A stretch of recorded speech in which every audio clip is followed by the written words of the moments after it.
Vamos falar hoje de uma das histórias mais inacreditáveis da guerra moderna. O momento em que soldados inimigos simplesmente decidiram baixar suas armas, sair das trincheiras e celebrar o Natal juntos. Parece coisa de filme, né? Mas olha, aconteceu de verdade. E para a gente começar a entender essa história, a gente não vai lá para 1914. A gente começa um século depois, em 2014, com essa barra de chocolate aqui. Parece uma coisa boba, do dia a dia, mas é ela que vai abrir a porta para a gente entender esse evento tão extraordinário no meio da Primeira Guerra Mundial. Então, a grande pergunta que vai guiar nossa conversa é essa: como é que um doce, uma simples barra de chocolate, se transformou num símbolo de um dos momentos mais humanos dentro de um conflito tão desumano? Para responder isso, a gente vai ter que voltar no tempo. Bom, vamos lá. Em 2014, essa barra de chocolate que a gente viu foi a estrela de um comercial de Natal super famoso lá no Reino Unido, de uma rede de supermercados chamada Sainsbury's. E o anúncio recriou a trégua de 1914 com um nível de detalhe impressionante. A campanha foi um sucesso gigantesco, todo mundo comentou. Mas também gerou uma baita polêmica. O lema era "Natal é para compartilhar".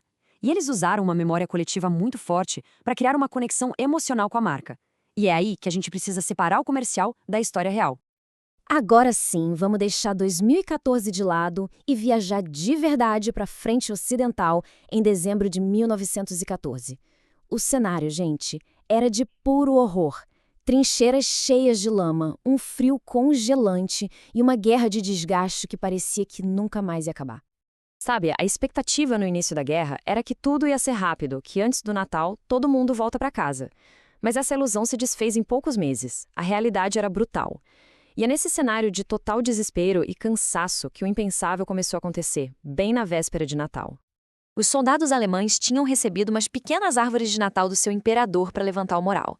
Eles começaram a decorar as trincheiras com elas. E aí, no silêncio da noite, uma coisa quebrou a tensão.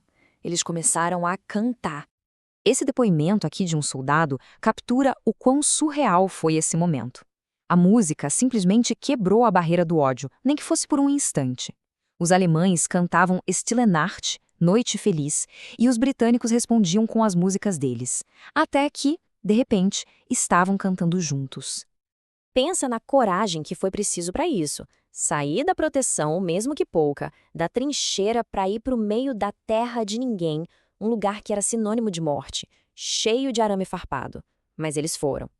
E olha, não foi um caso isolado de um ou dois soldados. Essa carta aqui, que conseguiu escapar da censura militar, mostra a dimensão do que aconteceu. Em vários pontos da linha de frente, inimigos estavam se encontrando, trocando cigarros, chocolate e apertando as mãos. Mas claro, como toda grande história, a trégua de Natal é bem mais complexa do que a lenda que a gente costuma ouvir. Vamos tentar separar um pouco o fato da ficção. Sabe aquela famosa história do jogo de futebol entre Alemanha e Inglaterra? Então, a realidade foi um pouco diferente. Aconteceram, sim, vários jogos, mas eram peladas, jogos improvisados, com latas servindo de bola. E a trégua também teve um lado muito prático e sombrio. Deu aos soldados a chance de fazer uma das coisas mais básicas e humanas, que era enterrar seus companheiros mortos com um mínimo de dignidade. Outro ponto super importante, essa trégua não foi algo universal que aconteceu na guerra inteira. Foi um evento localizado que surgiu de baixo para cima, dos próprios soldados. Aconteceu principalmente entre britânicos e alemães. O alto comando, aliás, já tinha rejeitado a ideia de uma paz temporária pedida pelo Papa. Aquele momento de humanidade, porém, não durou muito. A reação oficial foi rápida e foi dura, mostrando o abismo que existia entre os soldados que estavam lá no campo de batalha e os generais, seguros nos seus quartéis. Essa ordem aqui, emitida antes mesmo do Natal, já mostra que o comando militar temia exatamente o que acabou acontecendo. Essa confraternização era vista como uma ameaça direta ao espírito de luta que eles queriam manter. E a reação do sistema militar foi esmagadora. Nos natais seguintes, para garantir que nada parecido acontecesse de novo, eles programavam bombardeios de artilharia. O barulho das bombas ia abafar qualquer tentativa de cantar. A máquina de guerra simplesmente não podia permitir essas demonstrações de humanidade. Mas mesmo com toda essa repressão, mesmo com a guerra voltando a ser brutal, A história da trégua de Natal sobreviveu. Ela se recusou a ser esquecida. Vamos ver como esse legado foi construído. A cultura pop teve um papel gigante nisso. O filme de 2005, Feliz Natal ou Joyeux Noël, que foi indicado ao Oscar, levou essa história para o mundo todo, dramatizando o encontro entre soldados franceses, escoceses e alemães.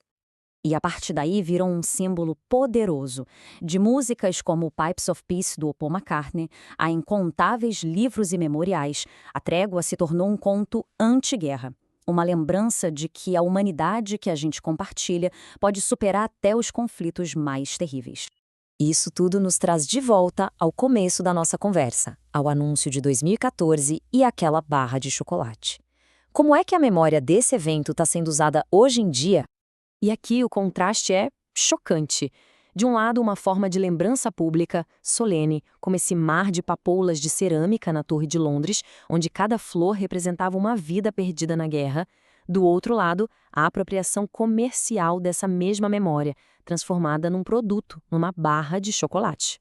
Então, a grande crítica foi essa. O comercial, por mais bem produzido e emocionante que fosse, acabou suavizando a realidade da guerra.